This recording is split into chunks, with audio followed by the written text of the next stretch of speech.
back to Season 2 of Leaders Recon. I am super excited for our first guest this season, Sergeant First Class Ethan Law. Hey. Or as you know him, Habitual Line Crosser. That would be me. Welcome to the program. Of course. Thank you so much for having me, man. Yeah, this is great. I've been looking forward to this for a while. I'm a little nervous, but I'm here for it. It's weird being in front of cameras actually in uniform again. See, I feel like you probably spend more time in front of cameras than I do. I do, but it's usually just like me locked in my game room with like a phone in front of me. There's no audience. Arguing with myself. Yes, it's a little bit easier that way. So you've kind of gotten into this thing where you're bringing current events to soldiers through the personas that you've created. You know, the buff, the F-35, at probably most importantly, and I think he'd agree, the F-22. Ah, the kid. Yes. The kid. Yes. So where did this come from? So growing up as a kid, I always kind of did voices, like weird, I would watch a movie and, a Schwarzenegger movie, I'll be back. Like, I would try and emulate those voices, and I've never really aspired to be any kind of voice actor. And I originally did skit comedy a little bit when I was doing social media, and then one day I was like, let's try out this, green screen style. Let's see if people really like it. And I'd seen other people doing it, but they had never really done different voices, different accents. And I was like, maybe that's something that can kind of differentiate me from everybody else. And I just went for it, and people loved it. Yeah. And I mean, some of the characters, they come to me, and other ones I feel a little forced. So like I was reading about the F-22, and I was just like, what is this thing capable of? Like, Mach 2, it's roughly the size of a bumblebee on radar cross section. It can turn around within the length of its own aircraft. Like, it's super maneuverable, but it's never gotten an air-to-air kill. And I was like, that is Buffalo Bob or Buffalo Bill from the Silence of the Lambs. That's kind of what I went with. So they all just, that's the way I've looked at it. The buff, the B-52 Stratofortress, been around since 1955. Yeah. He's put in a whole lot of work, and I was like, that's Grandpa Buff. That's who he's going to be. That's just kind of how it happened. There are military recruiters out there, but in a way, you're still in the early days. You're the frontier days of military presence and influence on these social media platforms that the next generation is engaging with. So establishing those guardrails, I mean, there's no doctrine for it, which kind of turning it back to like what it is that you do. Like watching a lot of your videos, you're clearly a doctrine wonk. Oh yeah, I like learning things. My grandfather used to say, the day you think you've learned everything, dig your own grave. Yep. So for me, I want to learn as much as I can about everything that I can. So my job as an air defender is knowing about like radars, missiles, capabilities. A lot of that I can't really speak about. But then I got into this space where I started talking about aircraft. And people started asking me more questions about aircraft, which was a forcing function for me to learn as much as I could about these aircraft. And so I take every opportunity even here. So again, I'm air defense artillery, but I work with a lot of field artillery. And if I'm not on cycle and I'm not too busy, I'll go sit in one of their classrooms and I'll ask questions. Well, how does that work? How does that work? And is it going to pertain to my job? No, but it might be cool information that I'd love to learn. And you've also got like this real interest in current events too, and that's kind of the thing that you've tied into your videos. Where did that interest in current events come from? So my wife and I, every morning, we just leave the news on while we're having our breakfast, drinking our coffee, and for a little while, I would watch the news, and I'm like, I could make fun of that. I could make fun of that. And I remember, we both grew up during the time of Jay Leno, who was like the king of, news satire comedy. He did so good, and I used to watch him as a kid. And one day I was just like, let's make fun of the news. Let's see, let's find a funny news story. And I don't even remember what my first time doing it was. And it took off. And I was like, that's so wonderful. It's such an amazing feeling. You get your haters. You're always going to run into those people who have something negative to say. But like what keeps me going is the people who reach out to me. I had an individual very recently reach out to me, said that he had discovered my videos shortly after his wife had passed away from leukemia. Whoa. And he's like, man, you really kept my head up, and it's a great feeling to be able to deliver that to people. That's my wife says that's why my heart is in the right place, is because I do want to try and pull people out of those sad times. And if I can do it giving them information and making them laugh, that's just a double win for me. There's a lot of people who say they get their world news from my videos, which is it's kind of funny. Yeah, and kind of tagging off of that, we're going to talk about it a little bit later, but bringing it up, there is that online sense of community too. and kind of how that plays into that larger resiliency framework for soldiers who are going through it and feeling like they have a home in creators who speak to them in a way that they feel heard and seen. Yeah, it's a way to humanize our position. You know, we're not robots. I remember when I was a young private, I looked up at the Sergeant First Class and I was like, he knows everything. He is all about the Army. And I get to this position and I was just like, where'd the adults go? I was like, that guy was making it up every day. No, so it's really a good way to interact. And the thing that I love about social media, and shout out to Sergeant Major of the Army who has a Twitter. I don't have a Twitter, but we've all known the telephone game that the Army has. Mm-hmm. Sergeant Major comes through and he sees, a piece of trash on the ground and he just goes, "Hey, Sergeant, can you pick that up real quick?" Mm-hmm. Well, that sergeant picks it up, and then that translates to the squad leader that, well, Sergeant Major thinks the barracks is dirty. And then that translates to the team leader that, hey, Sergeant Major said outside the barracks is awful. And then now that private is getting yelled at because Sergeant Major said the building is disgusting. And it's the telephone game that goes on down, but with social media, you can get information, figuratively speaking, straight from the horse's mouth. Right. So you can debunk any of those miscommunications because this is exactly what I said, how I said it, and why I said it. Right. It also gives a digital open door policy. People are less afraid to approach a sergeant major, a colonel, a general if it's through social media. And guess what? It's still kept in-house because the Army's all about keeping things in-house. Mm-hmm. If that soldier reaches that senior leader through social media channels, that's still in-house. That's still open door policy. And for the life of me, I can't really understand why more leaders aren't utilizing that tool. Well, I mean, it's so powerful because, like you said, it effectively breaks that stovepipe system that's so plagued the military for so long, where, information sometimes travels up, it sometimes travels down, but it never travels left and right. It's a really great thing. Now, I feel like there's two sides of every coin. Sure. The benefit of it is, of course, it opens those channels. Some of the negativity around it could be that people either A, take things out of context, or B, the wrong people are going to be putting out the wrong message. Right. It can also, again, a good thing, it can hold leaders accountable. Like I know for myself, I can't say something on social media and when someone meets me in life, not live it. I know that I can't do that. So especially when I speak about like Army policy and the way doctrine works, I can't live that. I can't have uniform deficiencies. I can't have, an unshaved face. I can't do those things because I have to be that standard and I have to be that example. And maybe some people just don't want to have that kind of visibility where they have to be the standard. Well, I think it's a tool like anything else. A hammer, you can hit your thumb, or you can hit the nail and build the shed. But so tying it back to current events, you said, a lot of soldiers actually go to your channel to kind of get their current events update. I mean, I certainly love the community. I'm big into current events myself, but your takes always make me laugh. But for those soldiers who maybe just the news just isn't for them, but they're getting that information from you, why is maintaining an awareness of current events important for soldiers and leaders? Because it gives you a little predictability in everything that is going on. We are a global functioning military, more or less. We're everywhere all the time. And when you pay attention to what's going on in the world, you can affect a larger audience. And through social media, especially humor, you make it easier to digest. These kids are in the dopamine generation. Right. I know for a fact because I pay attention to my analytics. If I don't drop a joke in the first 5 seconds of my video, I lose 60% of my viewership right there. I know that for a fact. If I don't have a good punchline at the end, I will lose probably around 40% of my interaction. I know that. That is something I know from this. So I can take the same exact information the Army wants us to know, and I can spin it in a way with a sense of humor that it reaches a wider audience, including that young soldier who's in their barracks room scrolling through TikTok, Instagram, YouTube, and all of a sudden they're like, I didn't know the Army put out a new policy about this. Right. They get that information, and then that's a forcing function to go, well, let me check this update to this regulation. Oh, that doesn't pertain to me, but it does pertain to somebody else. Hey, man, have you seen this? And they send it to their friend, and now you're affecting a larger audience than when you just put it on one page and say, update DoD number, blah, blah, blah, blah, blah. Please read pertaining to.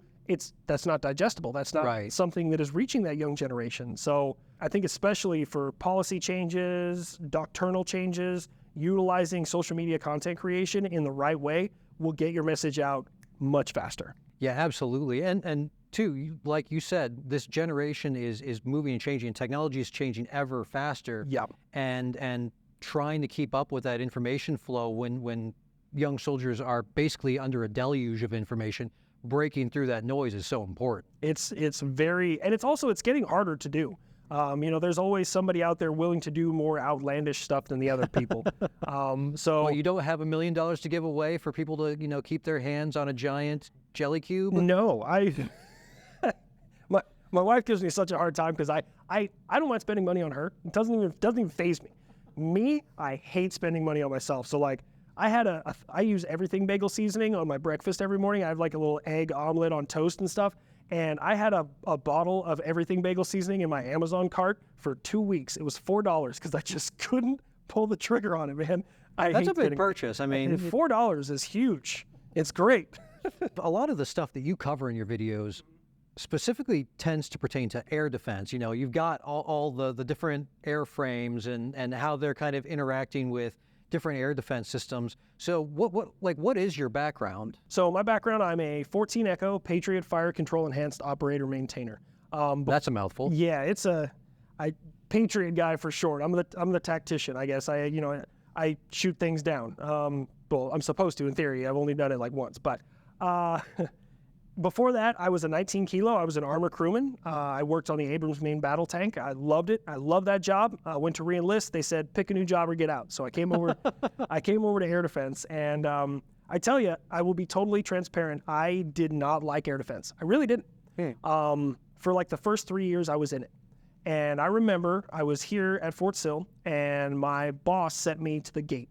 And if you're a 14 Echo and they send you to gate guard, that means you're not useful to your organization. And that was my proverbial, I guess, come to Jesus moment. Yeah. And I was like, I'm going to go back, and I may think this stuff is silly, but I'm going to learn as much as I can about it. And some people refer to it as like drinking the Kool-Aid. Yep. And I came back, and I started just absorbing like a sponge, and I started crushing records. I mean, my AMG crew was killing it. And then I went into a van crew, the ECS, the Engagement Control Station, where you actually control the Patriot system from.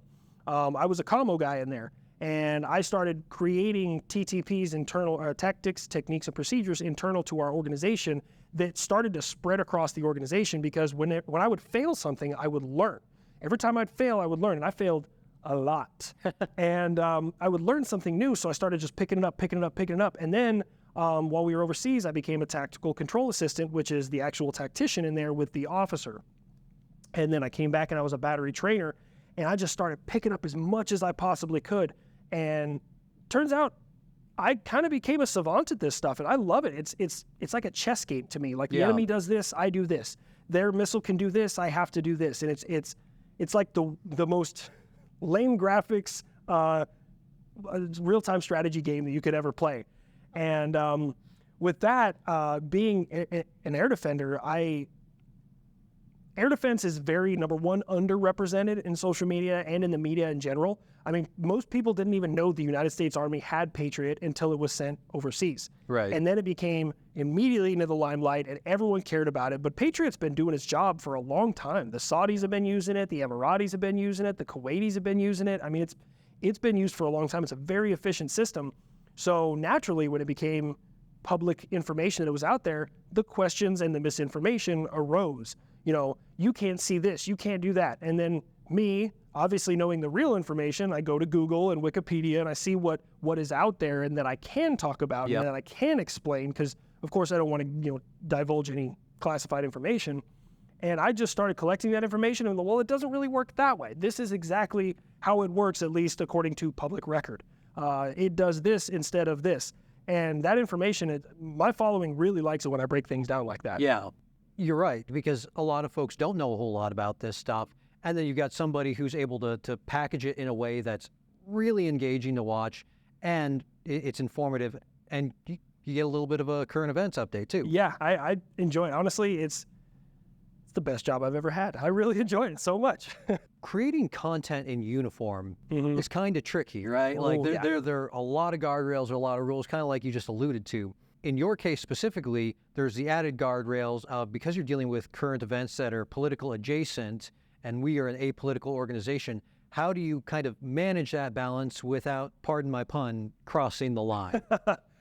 So for me, It's I think the lucky part of it is I can touch on certain politics because I become a faceless country, right? It's just my eyes and mouth, and it is a country. It is an entity that is not politically biased one way or the other. And I can talk about new things that are happening, and I guess I just got lucky getting into that headspace because luckily for me, I'm just using luckily just nonstop here. Why not? Luckily for me, what I can do is when I make a joke about a country, a policy, a law, a current event, being that it's just a faceless country instead of a specific politician, both sides of the political spectrum find it funny. Right. And that's where I got lucky because it doesn't matter which side of the political spectrum you fall on, somebody wants to cancel you. Right. So I always try to avoid it as much as I can, but if it's a really good joke, there's sometimes I just can't pass on a really good joke. Like, I might, there's a certain video that comes to mind recently. Yeah. But it's, I couldn't do it if I was doing actual politicians. I guess that's the easiest way to break it down. Yeah, you're able to talk broad strokes just about events and kind of satirize the overall event more than any particular policy, prescription, or individual. Yeah. I do have, on top of the Army policy, obviously not violating SHARP, the Sexual Harassment Assault Response Prevention, or the EO, the Equal Opportunity Program. Those are the two big ones. That being said, I also use my moral compass a lot. And I tend to believe that my heart's in the right place with those things. Like I don't make jokes about awful things that have happened. For example, the Holocaust. I don't make Holocaust jokes. Sure. I don't make any kind of genocide jokes. Right. I don't make jokes about large tragedies like 9/11. I don't make jokes about that. I try not to make jokes about Pearl Harbor unless, of course, I talk about things that happened afterward. Don't touch the boats. So you effectively establish for yourself that comedic third rail, if you will. as much as I can, because I understand that I am an individual entity, but I'm also, while I wear this uniform, I'm a representation of what people should perceive as an American soldier. Yep. And with that, I have to match that perception and that level of professionalism in everything that I do. So for soldiers and leaders who are looking to get brushed up on current events, how do they go about wading through the quagmire of all the conflicting information to kind of really get at the nut of what is going on? For me, sometimes I can't even get through it myself, and I use other social media channels. There's Philip DeFranco is a good one, and then Alex Hollings from Sandbox News, he's another good one. This is the thing. What you need to pay attention to, and what I try to pay attention to, is quantifiable and quantitative, qualitative, kind of like we do with our non-commissioned officer evaluation reports. You need something, so if someone says something, well, this country said this, is there any way to prove that? Is there any way to disprove that? How many other things are echoing? Where did this information come from? Those are the things you need to track down. You find out more often the propaganda game is strong, especially when it comes to social media. Everyone has their own political affiliation or national affiliation that they want to try and push a positive image of that. So I start out kind of, I guess, in the, let's prove this wrong any way that I can. Yeah. And I look at it from as many avenues as I possibly can, like equipment being destroyed overseas. Is there a video of it being destroyed? When is that photo from? Can I reverse image search that photo and find out it came from a different year or a different country or something like that? And it's getting harder every single day, I will tell you that much. So you do quite a lot of research when you're putting these things together. And I think that's what's kind of daunting for a lot of line level leaders who understand, like, current events are going to dictate training to some degree. Yes. And oftentimes that's kind of like a motivating function. Go back to 2006, the surge, right? Yep. Hey, there's a surge coming, fellas. Like, we're probably going to Afghanistan or Iraq sooner rather than later. And that became like a motivating factor in driving physical fitness or driving training motivation or driving just overall attentiveness and the seriousness with which soldiers treated that training. Yeah. So once those leaders have gotten informed and we're trying to get to that point where there is that level of motivation, how can they go about implementing what they've learned in their formations to drive that training? What are some messaging strategies? I would think that at least for me, it was always a conversation with my subordinates and peers. It's always a conversation. You don't want to say, this is happening, this is what's going to happen. Don't be definitive in anything, because if it doesn't happen, then you just made your organization fearful for reasons that don't need to be there. And that trust level, too. Yeah, absolutely. So try not to be definitive unless the information is definitive. You know, if it comes from an official source that says you guys are leaving on this day at this time, that's information you should put out. But if you see, hey, 50,000 more troops are being sent to this country, just, hey, heads up, I don't know if this pertains to us, but just so you guys are aware. Right. One of the things we do here at the Academy is every morning I have a military news NCO and I have a civilian news NCO, and they find a military news story and a civilian news story, and every day they brief the class. And there's no reason you can't do that at any organization. You can have a couple of your soldiers, hey, you know, find me a good news story tomorrow, and you know, we'll talk about it here. We'll see what's going on. But make sure that it is an approachable and combined way of doing things. You don't want to just bark it at somebody. It should be a conversation. So aside from your comedic hot takes and parodies, you pretty routinely engage in a much more candid way with your audience. Why is this method of communication really important for leaders? So with leaders and with my following, one of the things I never wanted to be is I never wanted to be unreachable. Yeah. Even when and it's hard, it's really difficult. Like there's like a couple thousand people in my Discord. And every once in a while, if I have spare time, like I did it last weekend and I haven't done it in months, I was playing a video game and I just hopped into one of the voice chats. And if they want to talk to me, hop in. Like they were in one of the text chats and they were like, why is he in that chat? Like, what is he doing? And I was just there. One of my buddies was like, go talk to him. He's a person. Like, so I never wanted to be unreachable. I always wanted to be approachable. And then on Friday nights, I stream on YouTube because, you know, for me, it's not about that. That right there is not about trying to make, you know, money or trying to sell anything. It's you have questions to ask me in real time. I want to be able to answer them in real time. And it's the same thing for my subordinates. We as NCOs, we as leaders in general, our entire worth is kind of based off of the results we get. Sure. You know, what can we do? And now a lot of people focus on like just the unit's mission. Now, while the unit's mission is incredibly important, I'll never deny that.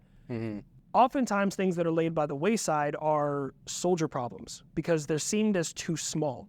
One of the things I did at White Sands, again, Army, do not mandate this. Do not make this a requirement. Leaders should do this on their own. Okay, just want to make sure the Army's listening. Sorry.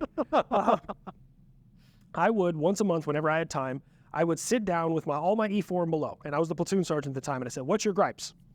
And that was their opportunity to give me candid information about what is going on. And some people call it a sensing session, but oftentimes that allows me the opportunity to explain why something happened. Most of it is just like idle gripes, like, why do we have to get up in the morning for PT? But the food's not very good. Yeah, like, okay, there's things that I can affect, things that I can't affect. And what I started doing is I would write them all down in my notebook, and the next month I would come back and say, these are what I was able to solve for you. And that builds their trust in me.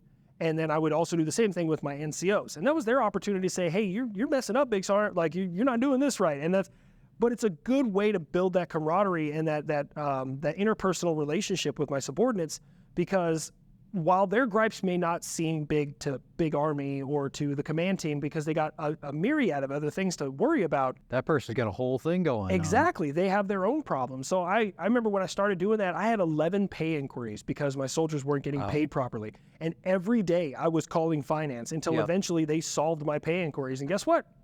That got solved, but that built their trust in me. They wanted a printer for the area the soldiers would hang out in the COF, so that way when they were doing their online training, they didn't have to email it to their NCO to get it to print. That's not a hard problem. Hey, supply, can we get a printer in here because of A, B, and C? Well, the command team has to approve it. No problem. Let me go talk to the commander. Boom, they got a printer.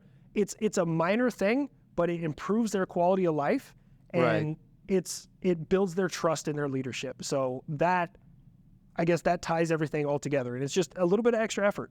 Yeah, and you said something earlier that was so important in this sensing session, because a lot of, especially young leaders, have that initial inclination, well, we didn't do that because of this. And it's defensive. Yeah. But what you described, I'm not even sure if you're aware of it, was you acknowledge what's going on. Yeah, I did actually consider it. You know, I saw that as an issue. this is why I didn't change it, and you broke it out for them. So you acknowledged the gripe without that wall of defense. I mean, the first time a leader who's doing a session like that, well, no, we can't do that.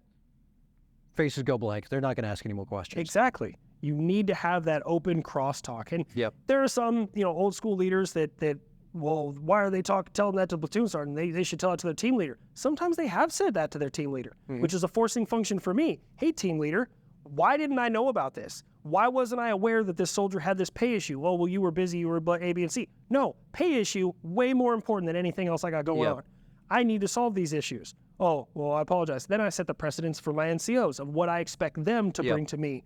Try and solve it on your own, absolutely. But if you're unable to solve it, I am here to help that process. Right. And I feel like there's some leaders that are so far away from the boots on the ground that they don't have anything to identify with that younger generation. I mean, I've been doing this 15 years, and these kids come in, and there's some things they do that I just don't understand.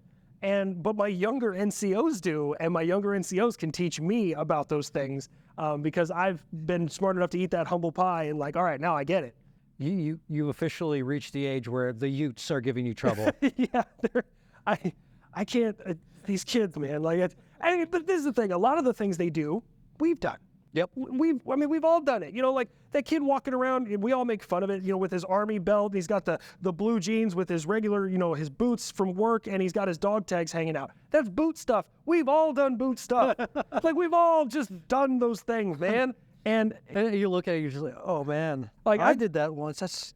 I'm embarrassed for myself. Yeah, but so many people just blast him, and it's like, bro, I guarantee you could find the Sergeant Major of the Army, you could find the Joint Chief of Staff, back when he was a second lieutenant, and be like, okay, I know you've done some boot stuff.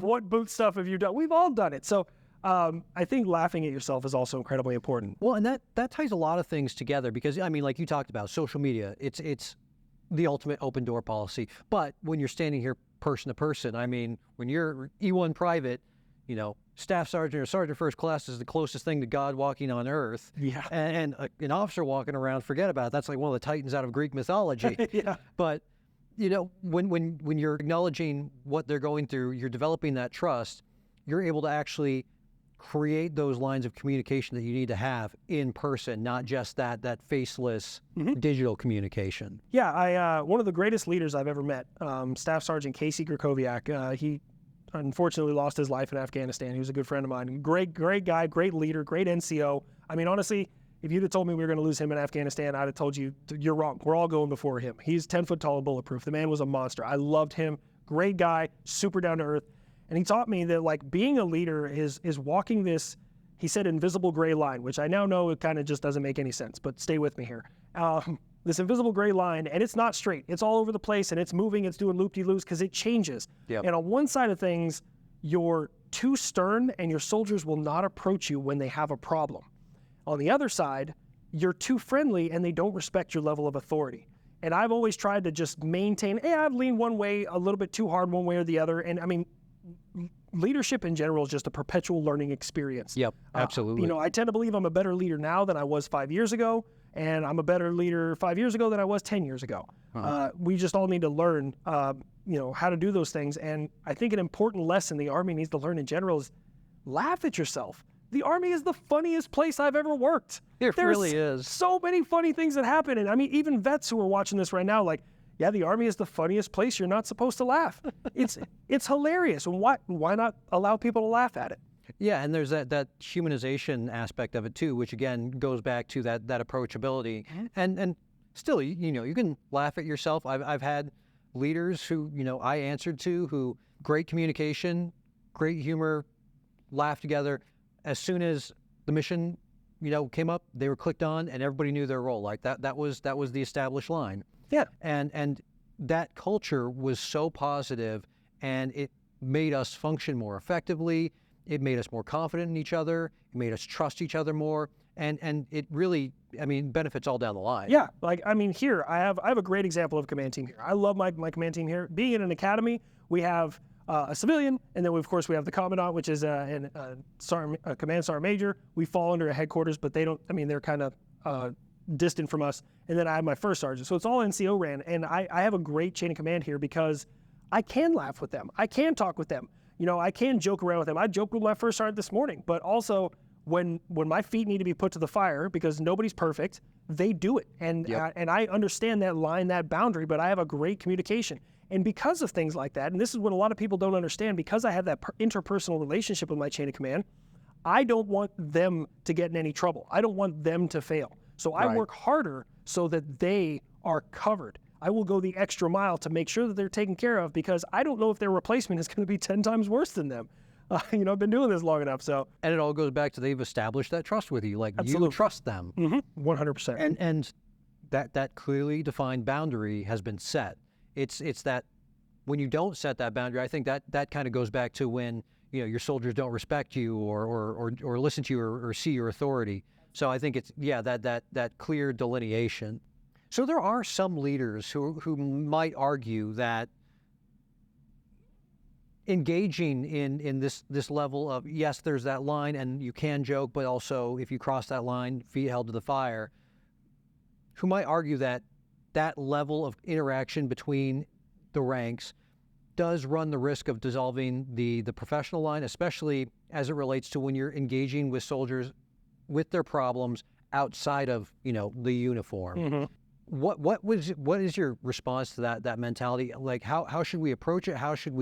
Is there a way that we can strike that balance, do you think? I think that every leader should be finding that balance. The days and years of just hiding from a sergeant major as they come through the motor pool and start yelling at everybody are kind of gone.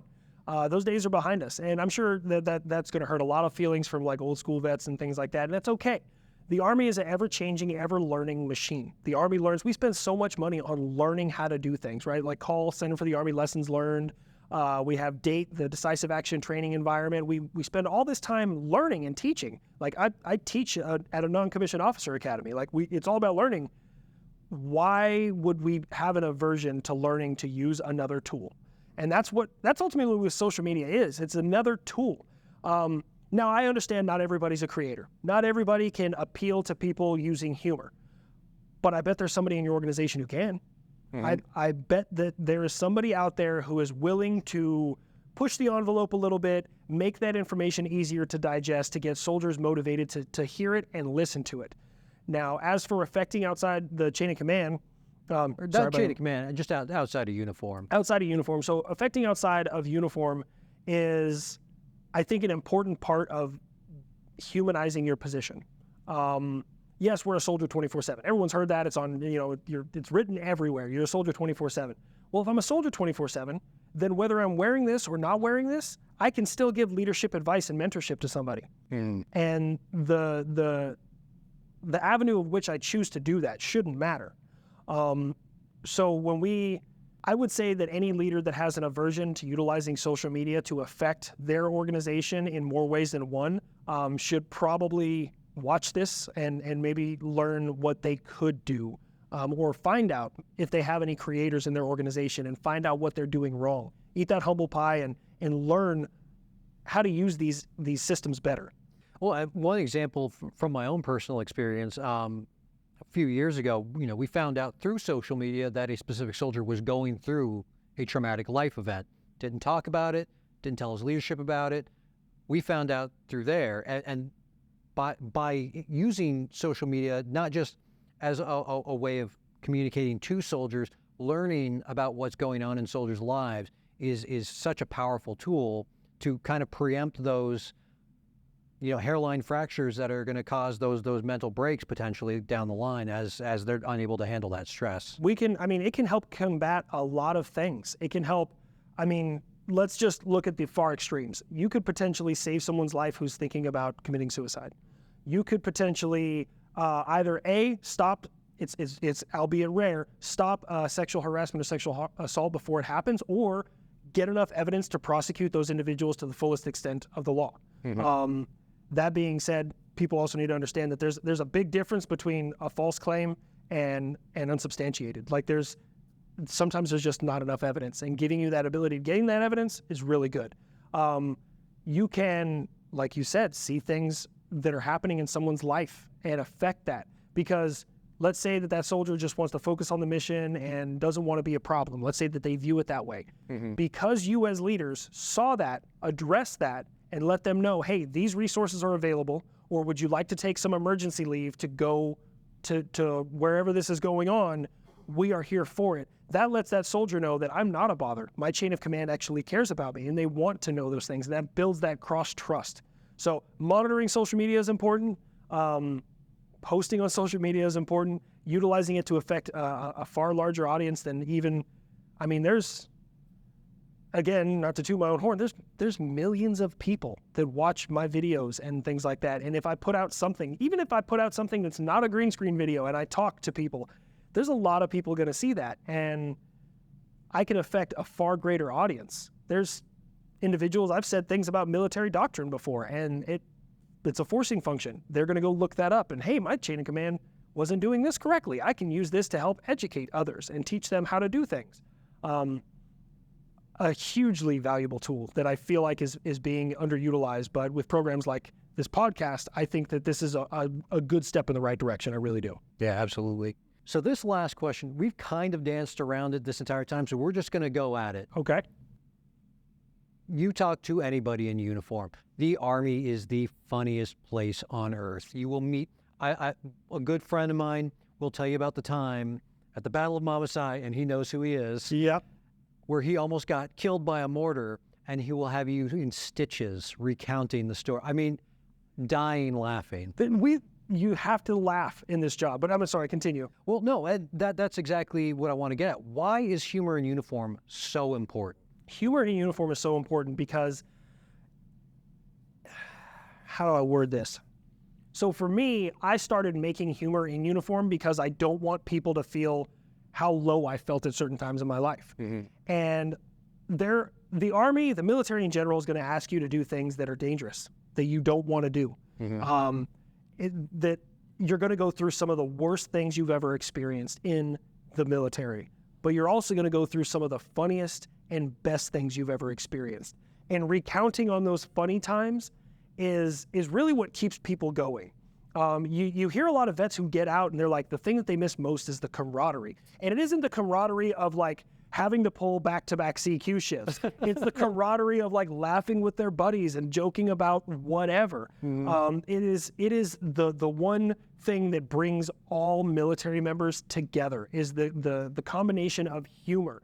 I mean, we can all understand it to some extent. I can talk to sailors. I can talk to Marines. I can talk to maybe even, what are the Guardians now? Space Force? Yeah, those guys. And we all have similar experiences, but they're going to be like, they're going to hear some of the things I say, like, that's wild, man. We would never do that like that. But then they share their own. And it is so, words cannot express how important humor in uniform is because, like you said, this is the funniest place that I've ever been in my entire life. I've laughed about, we were in Afghanistan, and we were in the middle of this field, and it was me and my buddy Tater, Alston Tatum, we called him Tater, and we were pulling security. It was middle of the night. It was so cold. I mean, it was probably 30s or 40s. It was so cold. And we were staying that night at this ANCOP, which is the Afghan National Civil Ordnance Police, police station. And they told us that, hey, when you guys get back tonight, after doing it was a presence patrol, you can stay in a heated Connex. And we were like, that's great, right? Turns out it wasn't heated, but this is beside the point. It was there was a lamp in there. That was heated. So me and Tater were sitting there, middle of the night, and I was like, Tater. He's like, what? I was like, heated Connex. And he started laughing. He's like, Long, what? Heated Connex. And we're laughing about heated Connex in the middle of the night in a field in Afghanistan, just freezing, until we got yelled at by my NCO. It's like, shut up about the heated Connex. Oh man, it was a good time. But, well, what doesn't kill you makes you laugh and trauma bonds you to the people around you. It could be trauma bonding, but it's just the funniest place. It is. I love this job. I love everything about it. The way I explain the Army, and I guess this is the best way to sum it up, is I wouldn't trade my experiences for the world, but I also wouldn't wish them on my worst enemy. So that's the way I look at the military. So as the habitual line crosser that you are, I am. what is an out of the box piece of advice that you would give to soldiers who are looking to develop themselves as leaders? Ooh, oh man, I got a lot of pieces of advice. Fire away. So I would say, first off, you can't know everything. It's physically impossible. you eat that humble pie, because rank doesn't matter. If that PFC is teaching you something, you pick it up and you learn it. When I came over to air defense, I was a sergeant, and I had E2s, E3s, E1s teaching me how to be an air defender. And to me, that didn't matter. They had the level of expertise. I didn't have it. So you can't know everything. You need to eat that humble pie and be able to learn. So that's number one. Number two, especially when you get to my level, your entire job, especially as a Sergeant First Class, is to develop that young lieutenant, to develop them in every way possible. And I live by this, and every overbearing, micromanaging officer I have ever met is the result of an incompetent platoon sergeant when they were a platoon leader. I genuinely believe that, because they had to do everybody's job, and they just got used to doing everybody's job. So now wherever they're at, they're still micromanaging because that platoon sergeant did not develop them properly. They are your responsibility. Luckily for me, every platoon leader I've ever had went on to be phenomenal commanders, because I talked to their NCOs come through this course, and they're like, oh, he used to be your PO? Yeah, he is awesome. He's on it. And I'm like, yeah, I got him there. I got him. So that's definitely a piece of advice number two. Piece of advice number three, it's never too late to stay relevant. You could always learn something new about doctrine. It's constantly updated. It's never too late to stay relevant. Number four, this will be the last one, is you have to care. When it comes to your job, when it comes to your soldiers, when it comes to your leadership, when it comes to your peers, if you care, you're going to do better than everybody around you. That's all you have to do is care. Do you have anything additional that you'd like to share that we haven't covered? Yeah, the buff is perfectly fine over here. I appreciate you having me. Yeah, thank you for coming on and taking the time. I know it's been a couple months in the making, but this has been a blast. Of Thank course, you so much. thank you so much. If you enjoyed this episode of Leaders Recon, please don't forget to subscribe and leave a 5-star review. You can find us wherever you listen to your favorite podcasts.